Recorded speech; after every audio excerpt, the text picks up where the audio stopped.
تفسیر القرآن آج کا سبق سورۃ النمل آیت نمبر 27 سے 31 تک۔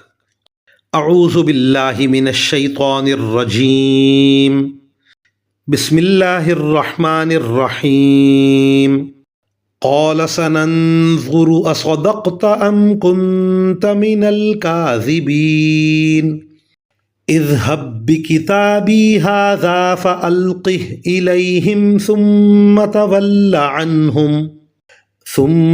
تول عنهم فانظر ماذا يرجعون۔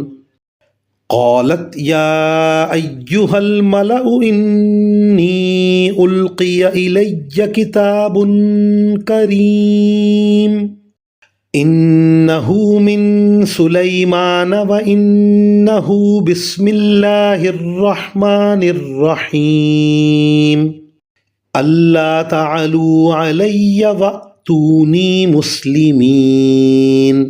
ترجمہ: سلیمان نے کہا، ہم ابھی دیکھ لیتے ہیں کہ تم نے سچ کہا ہے یا جھوٹ بولنے والوں میں تم بھی شامل ہو گئے ہو۔ میرا یہ خط لے کر جاؤ اور ان کے پاس ڈال دینا، پھر الگ ہٹ جانا اور دیکھنا کہ وہ جواب میں کیا کرتے ہیں۔ چنانچہ ہدہد نے ایسا ہی کیا۔ ملکہ نے اپنے درباریوں سے کہا، قوم کے سرداروں، میرے سامنے ایک باوقار خط ڈالا گیا ہے، وہ سلیمان کی طرف سے آیا ہے اور وہ اللہ کے نام سے شروع کیا گیا ہے جو رحمان و رحیم ہے۔ اس میں لکھا ہے کہ میرے مقابلے میں سرکشی نہ کرو اور میرے پاس تابع دار بن کر چلے آؤ۔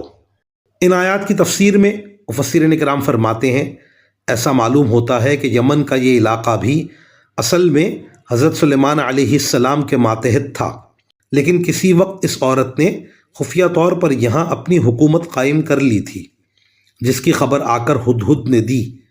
اسی وجہ سے حضرت سلیمان علیہ السلام نے اس مختصر مگر نہایت بلیغ خط میں کوئی تفصیلی بات کرنے کے بجائے بلقیس اور اس کی قوم کو سرکشی سے باز رہنے اور تابعدار بننے کا حکم دیا۔